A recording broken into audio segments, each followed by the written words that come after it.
La République du Congo est désormais présente sur le marché mondial des nouvelles technologies de l'information, le marché mondial du numérique, avec ses propres inventions, et ce, grâce à l'un de ses fils, Véron Mancou, de la tablette tactile au premier smartphone africain appelé Elikia. Aujourd'hui, Véron Mancou, ce jeune Congolais patron de l'entreprise VMK, vient de lancer un nouveau téléphone, Elikia Moké, sur le marché. Véron Mancou est avec nous sur ce plateau. Avec lui, nous allons parler de son génie, de ce qu'il peut offrir ou transmettre aux jeunes Congolais qui voudraient bien être comme lui demain. Bonsoir Véron Mancou. Bonsoir. Alors dites-nous, on se rappelle il y a de cela plus d'une année, quand vous lanciez la tablette tactile, on se rappelle, c'était en janvier 2012, si je ne me trompe pas. Vous disiez, on se rappelle bien, que ce n'était pas facile de mettre sur pied cette tablette tactile, de fabriquer un téléphone. Mais comment expliquez-vous, en un rien de temps, 2 ans peut-être, vous lancez, vous avez déjà 3 appareils, la tablette tactile, nous l'avons dit, le téléphone Elikia, et puis aujourd'hui Elikia Moké. Comment vous expliquez ça? Quelle magie faites-vous? Ce n'est pas une histoire de magie, au fait c'est une histoire d'expérience. Ce qu'on oublie souvent, trop souvent même, c'est que pour lancer la première tablette de VMK, la tablette WAC, nous avons pris 5 ans. Donc, pendant 5 ans, nous avons travaillé sur ce projet. Et pendant 5 ans, nous avons beaucoup appris de nos échecs, beaucoup appris de nos faiblesses. Et ça nous a permis de lancer un produit que je peux dire qui était très mature. Et dès lors qu'on a hérité de cette expérience et de ce savoir-faire, la suite n'était que facile. Vous savez, le plus dur pour un enfant, c'est de pouvoir se lever. Et dès lors qu'il a commencé à se lever, le reste se fait naturellement. Donc, il n'y a pas eu de magie dans cela. C'est juste l'expérience et aussi notre équipe. Nous avons toujours une équipe très soudée, une équipe très forte, une équipe ouverte à l'apprentissage et une équipe très expérimentée par le talent de ceux qui la composent. Il y a plusieurs jeunes qui nous suivent en ce moment. On aimerait comprendre un peu comment se fabrique, quel est le schéma, quelles sont les mathématiques que vous faites pour arriver à monter un téléphone. On aimerait un peu comprendre. Bien, alors c'est un long processus que je vais essayer de résumer en utilisant des termes moins barbares pour que tout le monde puisse comprendre. Déjà, pour essayer de faire une analogie à ce qui existe, concevoir un téléphone, c'est un peu comme construire ou bâtir un immeuble. Premièrement, on est un architecte au début qui travaille, connaissant son domaine, il travaille sur ce que sera le bâtiment et il peaufine son travail en consultant ceux qui vont jouer un rôle dans la construction de cet édifice, que ça peut être le plombier, ça peut être l'électricien, ça peut être pour certains grands bâtiments, des ingénieurs en aérodynamisme et tout ça. En gros, on essaye, pendant qu'on est en train de faire le plan, d'avoir tous les talents autour de soi pour bâtir le bâtiment. Et une fois le bâtiment, le dessin est prêt, n'importe quel ouvrier qui connaît son travail peut se mettre à bâtir cet édifice. Et c'est comme chez nous, chez VMK. VMK, ce qu'on oublie souvent, c'est que VMK n'est pas seulement basé au Congo. VMK est basé en Chine. Et VMK est aussi basé en Inde, c'est-à-dire que nous avons, à part la maison mère qui est à Brazzaville, nous avons une filiale en Chine, nous avons une filiale enregistrée dans la Silicon Valley indienne.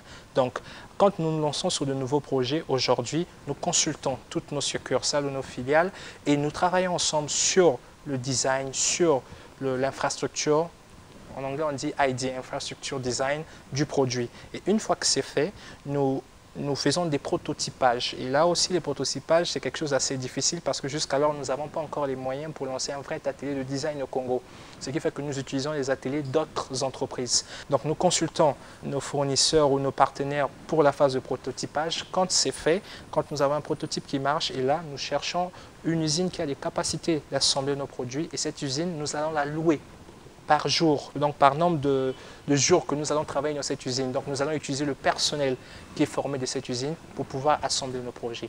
Donc c'est un long processus. Il faut aujourd'hui pour nous, il faut environ 18 mois entre le premier dessin, la première embauche jusqu'à ce que le produit arrive sur le marché. Et pendant ces 18 mois, bien que l'équipe de VMK au Congo, c'est 10 personnes, des employés directs, près de 10 personnes oui, pour ce grand travail. Non, je dis toute l'équipe fait 10 personnes. Ouais. Au moins de la moitié est consacrée au travail sur les projets avec nous. Et en Chine, nous avons 4 personnes. En Inde, nous avons 4 personnes. En gros, toutes ces équipes-là se mettent à travailler ensemble sous la supervision du Congo pour arriver à ce résultat. Il y a une préoccupation qui nous intéresse, c'est celle de savoir, le monde des nouvelles technologies est très vaste. Pourquoi avez-vous choisi seulement de créer, d'inventer les téléphones au lieu de faire autre chose? Ben, vous savez, c'est une histoire de passion, c'est une histoire de vision. Je ne suis pas arrivé là comme ça, on me revient le matin en me disant que je devais créer une entreprise qui va concevoir des tablettes ou des téléphones. Non, nous sommes arrivés là parce qu'au début, nous avons une vision. La vision, c'était de permettre à tout le monde d'avoir accès à la technologie à bas prix. Nous avons commencé ce projet, en tout cas on a commencé à écrire les lignes de ce projet en 2006. Et en 2006, l'ordinateur coûtait cher. En 2006, la connexion Internet coûtait cher. Et nous œuvrons donc depuis 2006, on va dire informellement, hein, avant de créer l'entreprise qui soit enregistrée. Depuis 2006, nous travaillons sur ces projets-là. Et ces projets qui, au départ, étaient un ordinateur portable, aboutit à une tablette tactile. Et la technologie existe sous diverses formes. Okay? On ne peut pas juste s'arrêter à la tablette. On s'est dit qu'on peut aller plus loin. On est allé avec le smartphone. Et quand on a donné la technologie à un plus grand nombre de personnes, parce que le smartphone, avec son prix et son utilité, ça touchait plus de personnes, nous nous sommes dit pourquoi pas encore aller plus loin. Et voilà pourquoi nous avons abouti à Elikia Moké. Alors, on va un peu revenir sur VMK, votre société. Hein. Nous étions dans vos locaux. Il y a des jeunes, très jeunes qui travaillent avec vous. Qu'est-ce qu'ils font là? Est-ce qu'ils vous aident à mettre en pratique, encore en œuvre, vos idées, ou encore ils sont là en train de créer aussi à leur manière? Comme on est jeune, hein, j'ai laissé l'école il n'y a pas très longtemps, il n'y a pas plus d'une décennie. Je vais vous raconter, ou je peux vous réciter, vous vous rappelez de la récitation Maman? Oui, ma main. Voici Oui. ma main, elle a 5 surtout, doigts, regardez les doigts travailler, chacun fait son petit métier. Ben voilà, une équipe aussi c'est cela, chacun fait son petit métier. Il y a des gens qui sont dans les finances, il y a des gens qui sont dans le marketing, il y a des personnels qui sont dans la technique, il y a des personnes qui sont sur le terrain. Donc en gros, c'est tout ça notre équipe. Et les jeunes, c'est qui fait sa force, c'est qui fait sa fraîcheur et c'est qui fait son efficacité aussi. Donc aujourd'hui, VMK, c'est près de 10 personnes que nous employons directement. Et si on essaie d'élargir, c'est une vingtaine de personnes en plus que nous employons indirectement. Sans compter le réseau de distributeurs qui a généré encore certainement des emplois, nous le savons. Et donc en gros, c'est plus que VMK même. C'est tout un écosystème qui est en train de se créer. Plusieurs jeunes au Congo ont des idées qui traînent dans les tiroirs, dans leur tête. Hein. Par manque de moyens, ils n'arrivent pas pour la plupart à en mettre en œuvre. Comment vous avez fait pour avoir tous les moyens qu'il faut pour aujourd'hui réaliser votre rêve? Ben, la première chose pour nous, ça a été de la patience.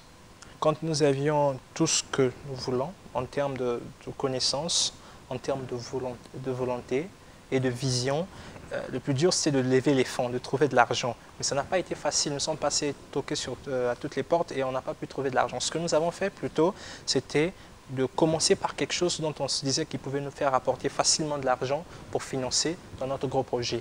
Et c'est très difficile aujourd'hui quand on est jeune de lever les fonds. C'est très difficile aujourd'hui dans des pays francophones comme les nôtres d'avoir des fonds d'investissement ou ce qu'on appelle des business angels qui peuvent investir dans nos projets. Ce qui fait que la majorité de mes frères ont des projets qui disparaissent dans la nature comme ça. Mais moi je pense que ils pouvaient emprunter le même chemin que nous. D'abord croire et pouvoir résister contre vents et marées à tous les obstacles que nous avions en face de nous. De pouvoir se dire que ce que nous ne le faisons pas pour nous, mais nous le faisons pour les autres. Parce que pour notre cas, notre bonheur d'abord, mais ça fait le bonheur de tous ceux qui ont une notre tablette. Et si on essaie d'extrapoler, ça fait le bonheur de tout un pays, de tout un continent. Donc voilà, si c'était juste l'argent qui était notre frein et qui a toujours été notre frein, nous avait poussé à tout arrêter, on ne serait pas arrivé là. Parce qu'on a persévéré. Et ça, c'est le mot-clé, au fait. La persévérance. Parce qu'on a persévéré, on a fini par trouver sur notre voie des gens qui nous ont aidés, des institutions qui nous ont aidés et des partenaires qui nous ont aidés. Il faut parler des institutions. On se rappelle lorsque vous lanciez le téléphone Elikia en septembre 2012, Alain Dalla. Il est l'un des personnalités du ministère des Télécoms au Congo. Lancé un appel à l'endroit du gouvernement pour qu'il vous vienne en aide. Est-ce que depuis là, le gouvernement congolais vous a appuyé, vous a aidé? Je suis très chanceux de dire que le gouvernement congolais n'a pas attendu cet appel pour nous aider. Dès lors que nous avions présenté notre premier prototype, dès lors que la presse internationale avait commencé à parler de nous, certains membres du gouvernement se sont rapprochés de nous pour dire qu'est-ce qu'on peut faire pour vous aider. Et donc c'est ça aussi, ça n'a pas été facile qu'ils viennent vers nous. Il aurait fallu qu'on puisse communiquer, qu'on puisse mettre des gros moyens pour pouvoir attirer toutes ces sources de financement. Donc voilà, on nous a aidés pour le projet de la tablette, on nous a aidé pour le smartphone, bien que nous attendons plus parce qu'aujourd'hui VMK fait la fierté des Congolais, mais il serait plus intéressant que VMK fasse aussi la fierté du reste de l'Afrique. Alors, beaucoup de téléphones foisonnent le marché congolais, hein, de toutes marques, à vil prix, à la portée de toutes les bourses. Est-ce que ça ne vous dérange pas aujourd'hui, ça ne vous décourage pas de créer les téléphones avec tout ce que nous avons déjà sur le marché? Nous pensons que c'est dans la diversité que naissent les champions. C'est dans la compétition que naissent les champions. Et nous pensons personnellement que cette diversité, c'est notre source d'inspiration. Parce que quand nous lançons un produit, nous devons faire mieux que ce qui existe sur le marché. Si nous ne faisons pas mieux, nous faisons un flop. Si nous faisons mieux, nous faisons un top.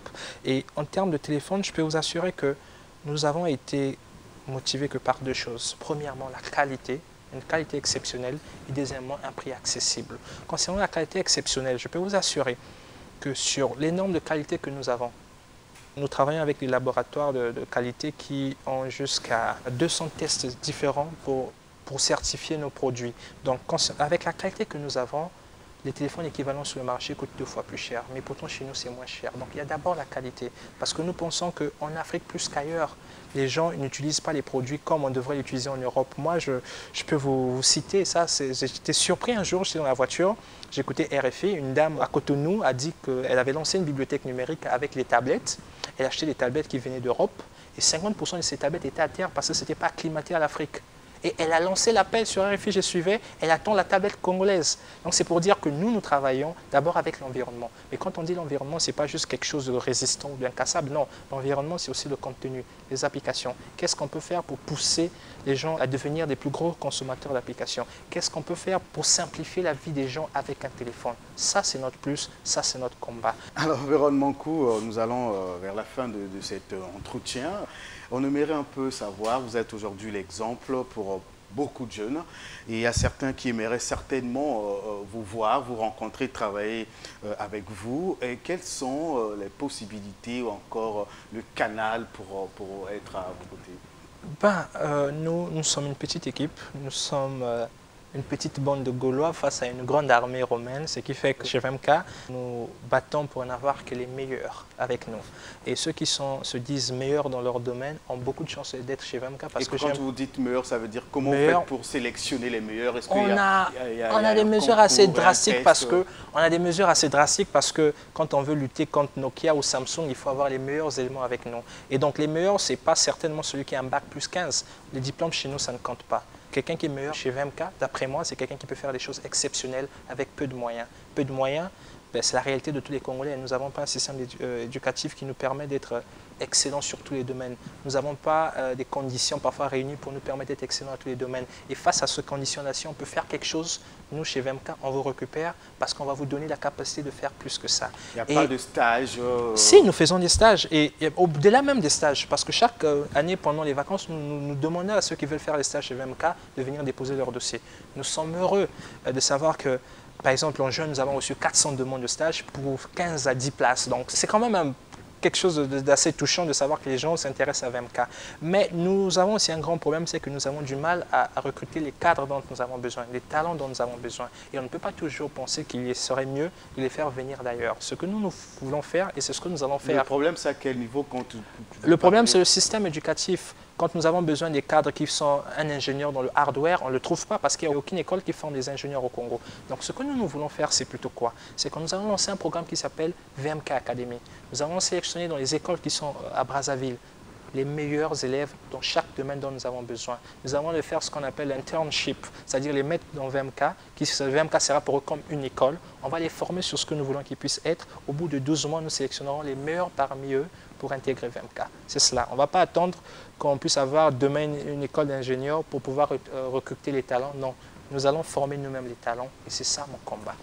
Voilà, chers téléspectateurs, cette émission touche à sa fin. Véron Mankou était avec nous sur ce plateau, mais avant de nous séparer, vous avez certainement un message à l'endroit des jeunes qui vous suivent.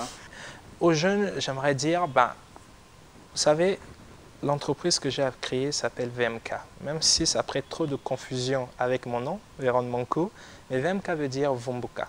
Vumbuka veut dire réveillez-vous. Quand je suis venu à Brazzaville pour la première fois en 2008, j'ai rencontré autour de moi des jeunes qui ne parlaient que de fonction publique. Je pensais qu'ils n'étaient pas assez éveillés. Je leur ai dit que je vais vous réveiller en faisant quelque chose qui va vous prouver qu'il y a une autre voie à part la fonction publique. Et moi, je pense que l'entrepreneuriat, c'est la voie qu'il nous faut. La fonction publique ne peut pas recruter tous les jeunes, mais pourtant, il y aura toujours un emploi à créer. Il y aura toujours une entreprise à créer. Autour de nous, nous avons beaucoup de problèmes. Et la solution, la réponse à chaque problème est un besoin. Et ce besoin, c'est une entreprise. Si nous ciblons bien nos besoins, nous créerons des entreprises. Même si ce sont des entreprises qui emploient 2 personnes, ces entreprises pourront être demain des entreprises qui vont employer 1000 personnes.